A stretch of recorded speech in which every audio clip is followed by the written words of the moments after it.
Bonjour François Zuber, Bonjour. nous vous remercions vivement de votre disponibilité pour l'entretien. Nous comprenons que votre travail, qui couvre des sujets tels que la solidarité, la démocratie, l'éducation, permet non seulement de clarifier des questions cruciales de nos sociétés, mais aussi d'avoir un dialogue futur entre les thèmes et les auteurs de notre cycle des humanités. Merci beaucoup, Monsieur Zuber. Merci de m'avoir invité en tout cas. Notre ami commun, Frédéric Vandenberg, lorsqu'il Mhm. a entendu parler de cet entretien, lui a envoyé un câlin fraternel. Merci. Allons-y. Pour commencer, faisons-nous une brève incursion dans votre trajectoire sociologique. Comme d'autres sociologues français de votre génération, vous avez développé une sociologie qui dépasse les impasses de la critique de la domination de la reproduction, comme celle de Pierre Bourdieu. Vos efforts correspondent clairement à un diagnostic de transformation sociale qui ont eu lieu au tournant du siècle, un diagnostic établi dans ouvrages tels que la sociologie de l'expérience, le déclin de l'institution, le travail de société. Pourriez-vous nous donner un bref aperçu de ce que serait votre sociologie de l'expérience dans vos articulations avec les transformations actuelles de la société et parler un peu en cela como vous avez arrivé alors à une sociologie de l'expérience scolaire ou éducative? Tout ça est une question assez lourde. Si vous voulez, je suis parti, comme beaucoup, de l'idée que d'une certaine manière, nous étions totalement socialisés, c'est-à-dire qu'on est fabriqué par la société, nos émotions sont sociales, etc. Et cependant, nous sommes des acteurs. Et cependant, nous agissons. Et cependant, nous ne faisons pas exactement ce que nos rôles et nos statuts nous demandent de faire. C'est pour ça, d'ailleurs, qu'il y a des protestations, des mouvements sociaux d'un côté et de l'autre côté, des dépressions, des suicides, parce que c'est le paradoxe, au fond, sur lequel s'est construite la pensée sociologique. Nous sommes complètement sociaux et en même temps, nous sommes des sujets, nous sommes des acteurs. Et je me suis intéressé à ça, d'abord en étudiant les mouvements sociaux. Les mouvements sociaux, c'est quand même à la fois le produit de la domination et le refus de la domination. Donc c'est quelque chose de a priori contradictoire. Si nous étions totalement dominés, il n'y aurait pas de mouvements sociaux. Et je me suis intéressé à ça aussi en étudiant les jeunes des quartiers populaires, en montrant que malgré tout, c'était des acteurs. Malgré tout, ils avaient des stratégies, ils avaient des subjectivités, ils n'étaient pas réductibles à leurs rôles sociaux. Et puis, je me suis intéressé à l'éducation en posant une question, au fond, assez banale, mais que les sociologues ne se posaient pas, c'était de dire l'école est un système dans lequel les individus se produisent eux-mêmes, se fabriquent eux-mêmes, par leur motivation, leur stratégie, etc. Et donc, j'ai construit un petit appareil théorique qui serait très long d'exposer, mais qui dit au fond, les acteurs sociaux sont confrontés à des situations et à des problèmes. Ces situations et ces problèmes, ce n'est pas eux qui les choisissent, mais c'est eux qui leur donnent du sens et qui réagissent à ces situations et à ces problèmes. C'est pour ça, par exemple, que je m'étais intéressé beaucoup à ce qui, pour les élèves, est un problème considérable à l'école, c'est comment se motiver pour étudier. Et ni la naissance, ni la stratégie ne suffisent pour se motiver pour étudier. Et depuis quelques années, j'ai déplacé ces questions sur la question des inégalités. Au fond, qu'est-ce qui fait que nous acceptons la plupart des inégalités? Nous les acceptons. Qu'est-ce qui fait que nous en refusons certaines? Qu'est-ce qui fait que nous agissons Qu'est-ce qui fait que nous n'agissons pas? Donc, moi, j'ai toujours voulu, je suis un sociologue assez classique d'une certaine manière, parce que je pense qu'il y a des systèmes sociaux, des ensembles sociaux, des forces sociales. Dans une large mesure, je suis durkheimien, si vous voulez. Voilà. Je pense que je reste attaché à cette idée, et de ce point de vue-là, je suis côté Bourdieu, si vous voulez. Je pense qu'il y a des systèmes sociaux, mais à la différence de Bourdieu, je pense que les acteurs agissent, que les acteurs protestent et que la domination n'est jamais totale. D'ailleurs, si la domination était totale, il n'y aurait pas de mouvement féministe, il n'y aurait pas de mouvement écologique, il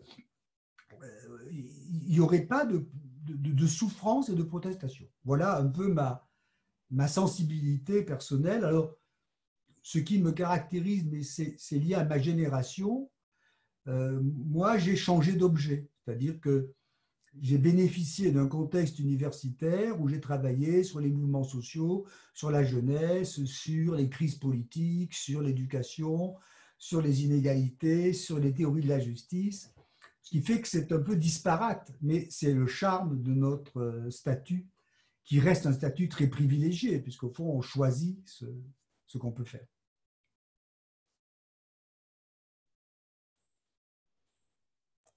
Parfait. Et bien, il y a une crise des institutions, Oui. et sans doute, elle est liée à la crise de solidarité de notre temps. C'est un axe fondamental de votre recherche, développé dans des ouvrages tels que Les places et les chances et la préférence pour l'inégalité. Comment vous avez dit, la crise de solidarité découle d'un choix de l'inégalité. Les acteurs ont fait un choix. Alors, Nous parlons un petit peu. Nous parions sur un modèle de justice sociale fondé pour l'égalité des chances, au détriment de l'égalité des places. Comment vous développez cette choix? Pour moi, c'est une observation très simple. C'est une observation très simple et qui est très européenne. Je conteste. C'est une observation française, anglaise, allemande, américaine du Nord. C'est qu'on a vécu dans des sociétés industrielles nationales, pour dire les choses simplement, c'est-à-dire des sociétés dans lesquelles les grandes inégalités étaient des inégalités de classe, les travailleurs, les patrons, les paysans, enfin, des classes sociales, des groupes sociaux fortement constitués au sein de sociétés qui s'imaginaient être des sociétés nationales, c'est-à-dire des sociétés culturellement homogènes. Alors, c'est pas vrai, bien sûr, mais elles se voyaient comme ça. Les Français parlaient d'intégration républicaine, les Américains parlaient de melting pot, c'est-à-dire on est au fond, on était dans des sociétés qui se vivaient comme des systèmes de classe avec des conflits de classe. Et dans ce modèle-là de représentation des inégalités, l'idéal de justice sociale, ça a été la réduction des inégalités de position entre les plus riches et les plus pauvres. Au fond, les ouvriers ne demandaient pas de ne plus être ouvriers, ils demandaient d'être mieux payés, plus riches, mieux traités, etc. Et donc, l'image qu'on avait au fond du socialisme, ce n'était pas la disparition des inégalités, c'était la réduction des inégalités entre les positions sociales. Voilà.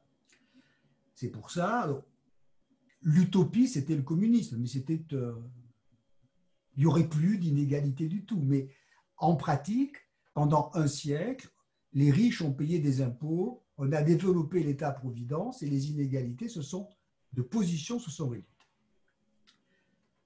Ce modèle a été beaucoup moins puissant aux États-Unis pour des raisons historiques.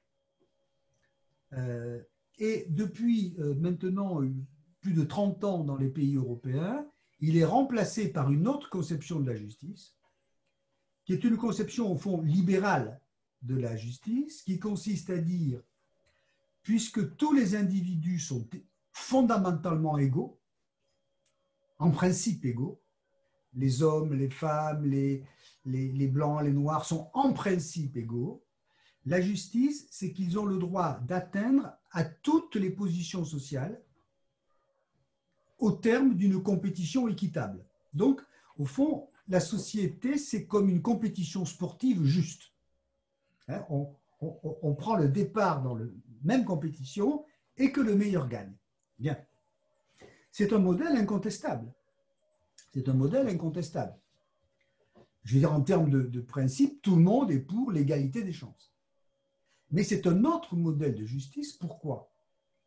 Parce que d'abord, là où on voyait plutôt de l'exploitation, c'est-à-dire que les riches sont riches parce qu'ils exploitent les pauvres, on ne parle plus aujourd'hui d'exploitation, quasiment plus, on ne parle que de discrimination. C'est-à-dire que l'injustice, c'est l'obstacle à la pure égalité des chances. Bon. Alors, aux États-Unis, c'est spectaculaire, c'est-à-dire on n'a que des minorités. Maintenant, c'est pareil en Europe. Alors, ça veut dire quoi? Ça veut dire qu'on ne conteste pas les inégalités de position sociale, mais on conteste les inégalités d'accès aux positions sociales. Je ne sais pas si je me fais comprendre. Et c'est une toute autre conception de la justice. Par exemple, dans la société industrielle classique, les inégalités entre les hommes et les femmes étaient très fortes, mais d'une certaine manière, elles n'étaient pas au centre d'une vision centrée sur l'exploitation économique. Aujourd'hui, les inégalités en Europe entre les hommes et les femmes sont beaucoup plus faibles, mais elles sont insupportables parce que les femmes sont discriminées. Vous voyez comment ça se passe. Ouais, ben. Et donc, ça pose un problème, évidemment. Ça pose un problème, même si le modèle est, sur le plan philosophique, parfaitement acceptable, ça pose un problème. C'est que d'abord, c'est une conception de la justice qui vise moins à réduire les inégalités qu'à produire des inégalités justes parce qu'elles découleraient d'une compétition juste. Par exemple, puisque je parle au Brésil à un peuple, à un pays qui adore le football,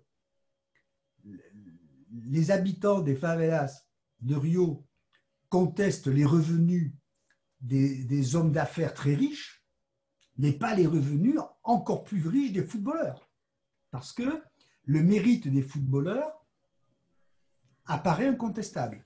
Vous voyez, donc, ça change la vision des choses. Et la question qui se pose à partir de là, c'est que si on veut l'égalité, il faut faire des sacrifices. Je veux dire que si je veux l'égalité des autres, il faut que je fasse des sacrifices pour les autres. Bon. Si je suis un homme, il faut que je fasse des sacrifices. Si je suis une classe moyenne, il faut que je fasse des sacrifices. Si je suis riche, il faut que je fasse des sacrifices, etc. Mais quand vous êtes dans une société qui ne se perçoit plus comme une communauté dans laquelle tout le monde dépend de tout le monde, à cause de la division du travail, l'idée de sacrifice devient un problème. Et tout le monde, au fond, veut que les autres fassent des sacrifices. Et il se crée aujourd'hui, de mon point de vue, une sorte de distance très grande entre les indignations contre les inégalités et les pratiques sociales qui sont plutôt favorables aux inégalités. Alors, comme j'ai beaucoup étudié l'école est l'exemple chimiquement pur de ce système, puisque tout le monde est pour l'égalité des chances à l'école, mais tout le monde préfère en pratique les inégalités, y compris les enseignants. Y compris les enseignants qui sont généralement à gauche pour l'égalité, mais pratiquement, ils préfèrent l'inégalité. De la même manière, on va avoir des appels à la mixité sociale, mais en réalité, personne ne veut vraiment de mixité sociale. Tout le monde préfère vivre entre soi. Ce qui fait que aujourd'hui, vous avez une sorte de sentiment qui est très différent du sentiment d'injustice dans les sociétés de classe. C'est le sentiment que les inégalités explosent, qu'il y en a partout et qu'on est tous inégaux par rapport aux autres. Et donc, le risque, c'est plutôt la guerre de tous contre tous. Le risque, je dirais, c'est Trump. Le risque, c'est le Brexit. Le risque, c'est en France le Rassemblement national. Peut-être que le risque au Brésil a un autre nom. C'est-à-dire que tous ces leaders-là ne sont pas soutenus par les riches. Ils sont soutenus par les pauvres qui détestent les plus pauvres qu'eux. Le petit blanc américain, son ennemi, ce n'est pas le milliardaire américain, c'est le noir. Le petit blanc français, son ennemi, c'est à la fois le capitaliste, mais c'est l'immigré. L'ouvrier anglais qui votait travailliste vote conservateur.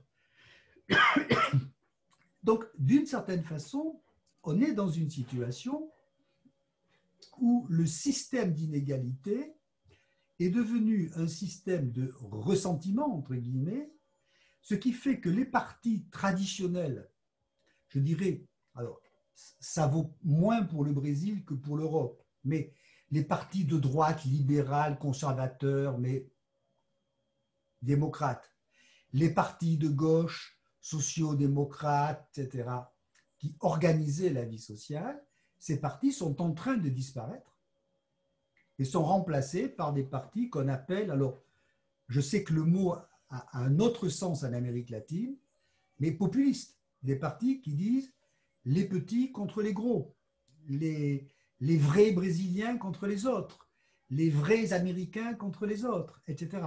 Donc, je crois qu'aujourd'hui, on est dans une situation où le vieux système d'inégalité en termes de position sociale a été remplacé par un système d'inégalité individuelle qui ne s'éteint pas et qui fait d'ailleurs que le ressentiment, l'accusation ne cesse de se développer en permanence. Et l'école, là-dedans, joue un très grand rôle. Il y a une sorte d'idéologisation de la lutte pour la reconnaissance et dans le livre Le temps des passions tristes, vous avez fait une analyse des ressorts des ressentiments et les sources du populisme de tous les bords, droite et gauche. C'est-à-dire que quand vous êtes dans une société de classe, et je répète que vous soyez de droite ou de gauche, vous êtes dans un système d'inégalités qui sont des inégalités collectives qui ne menacent pas directement la dignité des individus. Je veux dire, je suis inégal en tant qu'ouvrier, mais je ne suis pas inégal en tant que personne. Je ne sais pas si je me fais comprendre. Et vous avez une explication de la cause des inégalités. Le capitalisme, les patrons, etc., etc. Aujourd'hui, vous avez le sentiment le plus souvent que vous êtes inégal en tant qu'individu parce que vous avez échoué à l'école, parce que votre famille a divorcé, parce que vous n'avez pas eu de chance, etc., etc.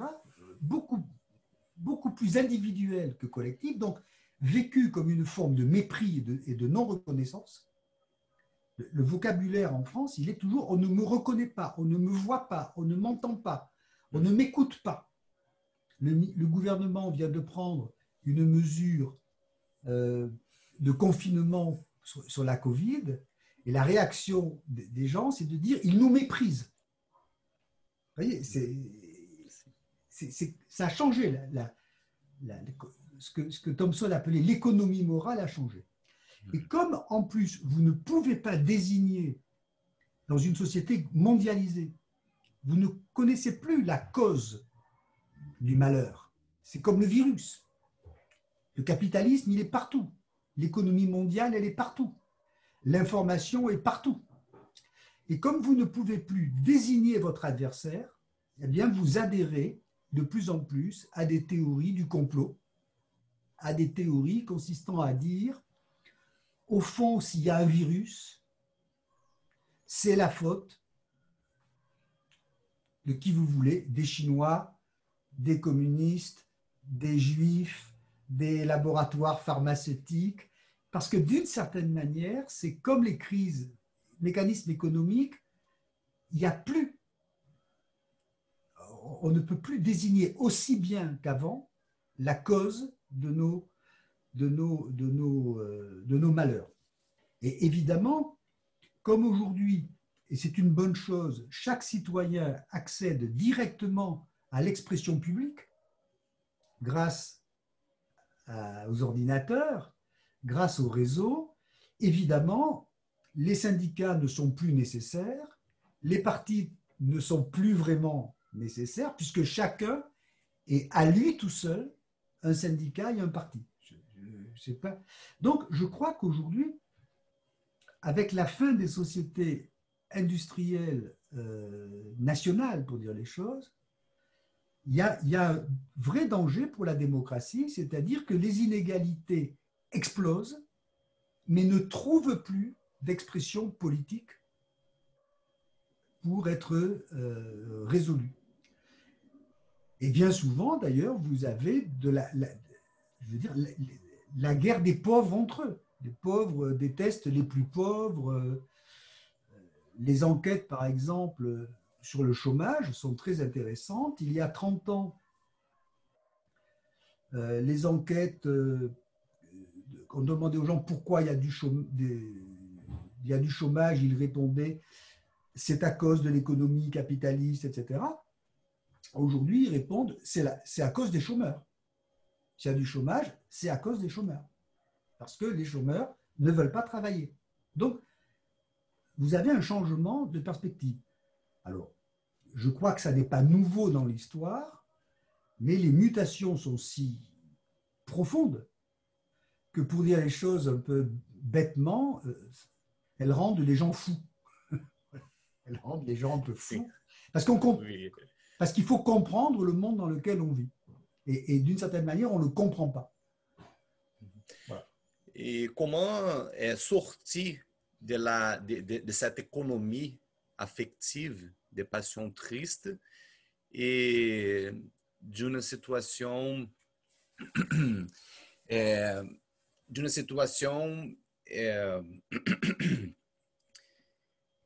guerre des identités. Comment sortir de cette situation? Ben, je crois que le grand enjeu, évidemment, c'est... il y a plusieurs enjeux. Je crois que l'enjeu principal, évidemment, c'est la reconstruction des partis politiques. Je veux dire que les partis politiques, c'est indispensable pour transformer des colères en protestations et en programmes.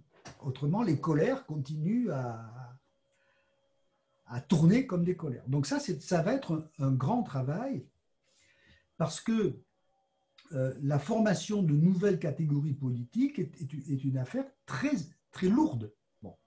Alors, on voit déjà se dessiner des partis écologiques, des alliances entre les Verts et les écologistes, enfin, mais ça ne se fera pas en 3 semaines. Je veux dire que ça va être extrêmement difficile. Je crois aussi qu'il faudrait que nous changions, que nous sortions un peu du modèle de l'égalité des chances. Je veux dire que je suis favorable à l'égalité des chances, évidemment. On ne peut pas être hostile à l'égalité des chances, mais il faut rappeler que la justice, ça n'est pas que l'égalité des chances. La justice, c'est d'abord le sort des vaincus de l'égalité des chances. Je vais donner un exemple scolaire. Ça n'est pas très difficile d'aller dans une favela de Rio, de distinguer une centaine d'élèves pauvres mais très intelligents et de dire au nom de l'égalité des chances, je les mets dans un bon lycée et ils feront de bonnes études. Ça, on peut le faire. On sait le faire. Le problème, c'est les autres. C'est ceux qui n'ont pas assez de mérite ou qui ne sont pas assez intelligents ou qui ne sont pas assez ci, assez ça. C'est ça le véritable problème. Et donc, je crois qu'aujourd'hui, en termes scolaires, par exemple, la priorité, c'est l'enseignement élémentaire, c'est l'école de base. Et on s'aperçoit que la plupart des pays, y compris les pays déjà riches, etc., mettent beaucoup plus d'argent dans l'enseignement supérieur que dans l'enseignement élémentaire. Alors, moi, je suis universitaire, je pourrais m'en féliciter, mais il ne faut pas s'en féliciter parce que la justice sociale, ce n'est pas simplement l'égalité des chances, c'est que les vaincus de l'égalité des chances aient la meilleure situation possible. Et j'ajouterai que c'est notre intérêt. Parce que si on laisse les vaincus de l'égalité des chances dans leur sort, ils se vengeront. Et ils se vengent. Ils votent mal, ils vont dans des sectes religieuses, ils deviennent délinquants. On n'a pas intérêt à laisser se développer ça. Je veux dire, c'est aussi, c'est un peu cynique comme raisonnement, mais on ne peut pas laisser se développer ça. Donc, je crois qu'il faut changer notre vision des politiques publiques, d'une part, et puis refabriquer de l'offre politique. On ne peut pas être dans un système où les gens votent, entre guillemets, n'importe comment. Il faut refabriquer des forces politiques. Je dois reconnaître que pour le moment, on a de bonnes raisons de ne pas être très optimiste. Et quelles sont les conséquences des transformations sociales dans l'école? Et comment construire une école juste? Une école qui fait une reconstruction de la démocratie, des conditions de solidarité. Marie Duru et moi, on vient de finir un livre, on vient de publier un livre qui est au fond une réflexion sur 60 ans de massification scolaire. Bon. Un pays comme la France, mais ça vaut pour l'Angleterre, pour les États-Unis, ça vaut pour tous ces pays-là, ces vieux pays riches, ont multiplié le nombre d'étudiants par 8 en 60 ans. Donc, le système s'est complètement ouvert, massifié, et cette massification a été faite au nom de 3 grandes promesses. Bon. La première promesse, c'était de dire une école de masse dans laquelle tous les élèves passent le baccalauréat, dont la moitié vont à l'université, sera plus juste que l'école d'avant.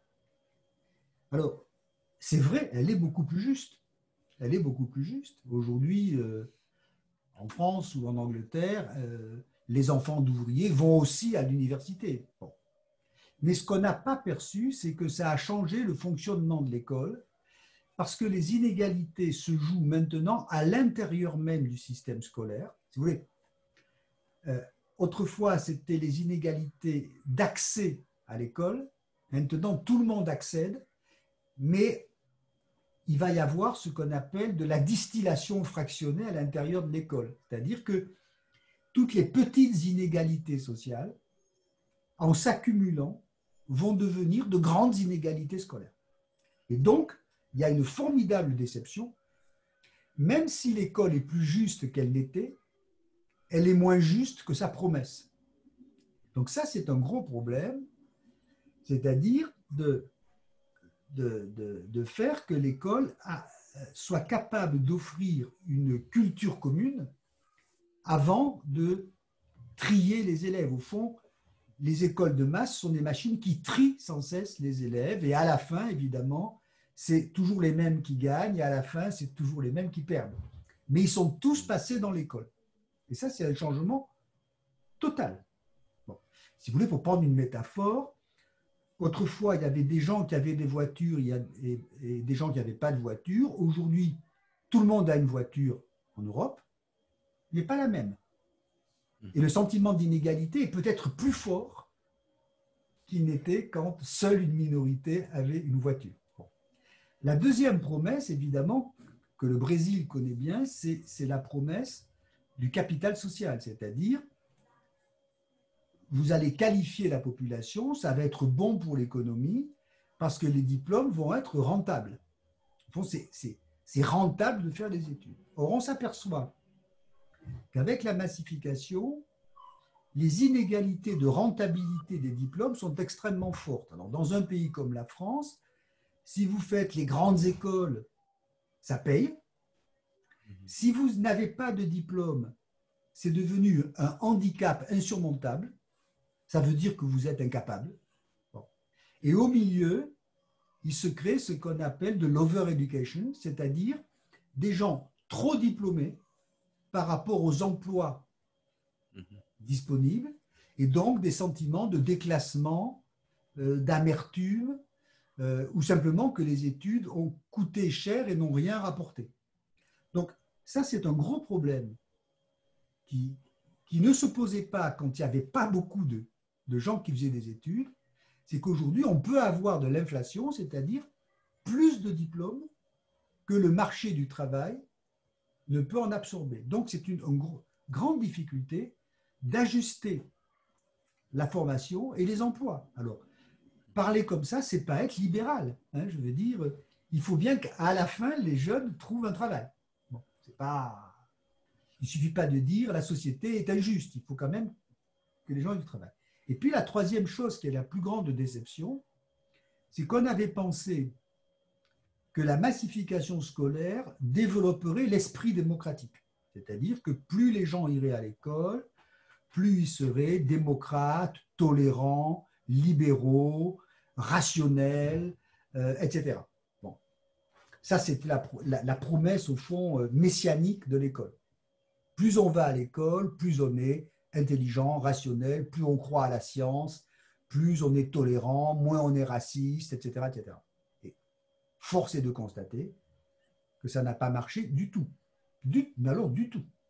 C'est-à-dire que la croyance dans les fake news continue à monter, la confiance dans la démocratie baisse, et au fond, il n'y a que les vainqueurs de la sélection scolaire qui sont conformes aux valeurs de l'école. Je veux dire, alors en France, c'est très intéressant, les très diplômés, ils votent pour les Verts, un peu pour Macron, un peu pour la gauche, mais le peuple, lui, ceux qui ont échoué à l'école, ils votent ni pour Macron, ni pour les Verts, ni pour les partis de gauche. Ils votent à l'extrême droite ou ils ne votent pas.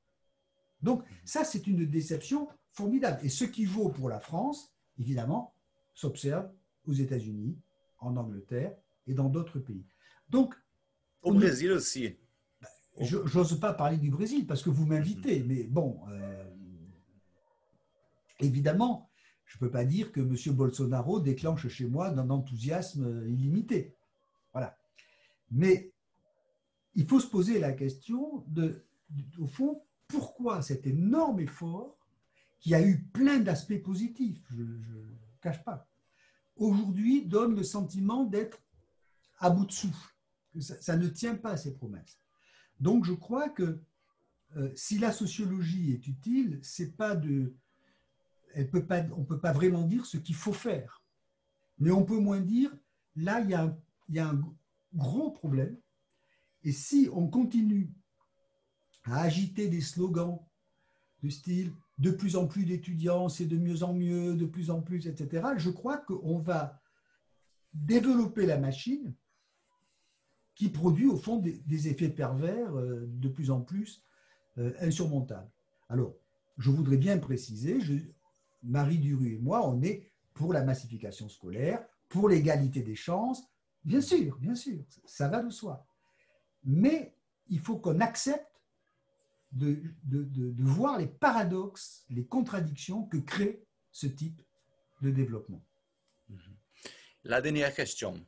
Avec Madame Marie Duru Bellat, vous avez écrit divers livres, comme les récemment publiés, L'école peut-elle sauver la démocratie, ainsi comme l'essai programmatique 10 propositions pour changer l'école.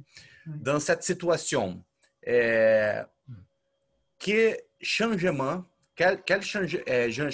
faire de l'école pour sauver, protéger ou reconstruire la démocratie. Mais je crois que l'école devrait être beaucoup plus éducative qu'elle ne l'est. C'est-à-dire que, bien sûr, il faut aller à l'école pour apprendre les mathématiques, pour apprendre le portugais, pour apprendre l'histoire. Bien sûr, bien sûr, bien sûr. Mais je crois qu'il faudrait qu'on apprenne à l'école à grandir, à travailler ensemble, à être des citoyens. La grande supériorité, quand même, des pays du nord de l'Europe, en termes scolaires, ça n'est pas qu'ils sont meilleurs en mathématiques, c'est qu'ils ont une expérience scolaire positive, un rapport à eux-mêmes confiant, un rapport aux autres confiant. Je sais pas, ça fait de bons citoyens, si je peux me permettre. Et ça, c'est quelque chose que l'on peut faire en formant les enseignants, en donnant des ressources à l'école, etc., etc. Donc ça, je crois que ça serait fondamental. C'est-à-dire, alors peut-être qu'il y a une bonne nouvelle qui se profile, c'est qu'avec la crise du Covid, on s'est rendu compte que la privation d'école avait rendu les enfants très malheureux. Les enfants étaient très malheureux de ne pas aller à l'école, les élèves. Mais ils n'étaient pas très malheureux parce qu'ils n'avaient plus de cours de mathématiques. Ils étaient très malheureux parce qu'ils n'avaient plus de vie sociale, parce qu'ils ne pouvaient plus grandir avec les autres. Je ne sais pas si je me fais comprendre. Or ça, c'est un virage, à mon avis, qu'il faut prendre. On ne peut pas dire toujours, les familles se désagrègent, les médias disent n'importe quoi, et l'école est là pour les mathématiques. Non. Si les médias disent n'importe quoi, si les familles se désagrègent, il faut que l'école fasse un boulot d'éducation démocratique. Que les élèves travaillent ensemble, que les élèves fassent des expériences, qu'ils soient heureux d'aller à l'école, qu'ils n'aient pas le sentiment d'être toujours en échec, etc., etc. Ça, c'est la première chose, et qui est vraiment fondamentale. Et la seconde chose, évidemment, c'est peut-être que, alors ça vaut surtout pour la France, il faut arrêter de croire aussi fortement au diplôme. Au fond, les diplômes, c'est très important, mais d'une certaine manière, c'est trop important parce que ça vous donne le sentiment que vous avez joué toute votre vie à 16 ou 17 ans, que c'est fini après. Bon. Donc, je crois qu'il faut dire aux gens, on peut se former, on peut quitter l'école, on peut revenir à l'école. C'est pas normal aujourd'hui de dire vous allez à l'école jusqu'à 17, 18, 20 ans, 22 ans et quand vous sortez, c'est fini. Non, il faut dire aux gens, vous allez à l'école jusqu'à 16 ans. Si vous voulez sortir, vous sortez. Et si vous voulez revenir, vous revenez. Il faut assouplir le lien entre l'école et la vie, d'une certaine manière. Si on ne le fait pas, l'école sera de plus en plus perçue comme une machine violente qui est là pour trier les élèves. Et évidemment, en plus, on sait bien qu'elle les trie de manière injuste parce que les enfants de profs et les enfants de riches, eh bien, ils ont plus de mérite que les autres. Donc, en plus, on n'y croit pas. Donc, je crois, mais peut-être que la crise du Covid va accélérer ce changement parce que là, évidemment, on est devant une situation où, les élèves ont souffert de l'absence de l'école et où, deuxièmement, les diplômés ne trouveront pas de travail à cause de la crise économique. Donc, on ne peut pas continuer de la même manière. Voilà. À quelque chose, malheur est bon, on peut dire.